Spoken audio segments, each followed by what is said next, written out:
যাদের ফেসবুকে তোমরা দেখতে পাচ্ছ এখন যেটা প্রবলেম চলছে, যে মনিটাইজেশন ইওলো হয়ে গেছে, ওটা কিভাবে তোমরা ঠিক করবে। তো আমার কাছে একটা ফেসবুক অ্যাকাউন্ট ওপেন রয়েছে, এখানে আমি ঠিক করে দেখাচ্ছি। তোমরা এই ফেসবুকে যদি প্রফেশনাল ড্যাশবোর্ডে আমরা যদি চলে যাই, যার পর এখানে সবার উপরে যে নামটি শো হচ্ছে ওখানে যদি আমি ক্লিক করি, ক্লিক করে এখানে তোমার নিচে দেখাচ্ছে মনিটাইজেশন ইওলো, মানে YOLO your monetisation is earning money. এটা কেন দেখাচ্ছে? এটা কিন্তু প্রায় এখন কন্টেন্ট যারা ক্রিয়েট করছে তাদের হচ্ছে।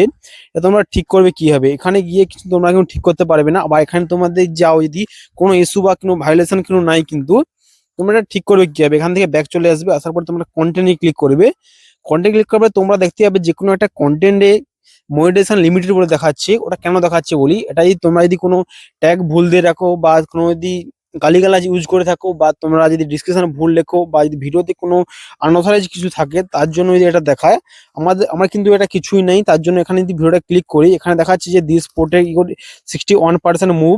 ওখানে তোমরা যদি ক্লিক করি আমি একবার, ক্লিক করে সবার উপরে দেখাচ্ছে নো ইস্যু টেম্পোরারি ভিউজ। এটা কিন্তু আমার গ্লিচের ধরে হয়েছে, এটা আমার ডিলিট করার দরকার নেই বা কিছু করার দরকার নেই, এটা অটোমেটিকলি ঠিক হয়ে যাবে।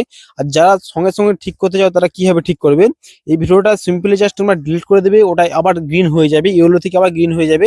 তোমরা এইভাবে ঠিক করতে পারবে। যারা যারা যারা ভিডিও আপলোড করেছে যাদের কোনো প্রবলেম নাই, কিছু অসুবিধা নাই, যারা একদম সঠিকভাবে ভিডিও আপলোড করেছে তাদের কোনো ঠিক করার দরকার নেই, এটা অটোমেটিকলি ঠিক হয়ে যাবে। আর এই চ্যানেলে তোমরা নতুন হয়ে থাকো, চ্যানেলটি সাবস্ক্রাইব করে দিয়ে যাবে এবং লাইক করে দিয়ে যাবে আর পরবর্তী নেক্সট ভিডিও দেখার জন্য। চলো ভিডিওটা এতটাই পর্যন্ত রাখছি, থ্যাংক ইউ।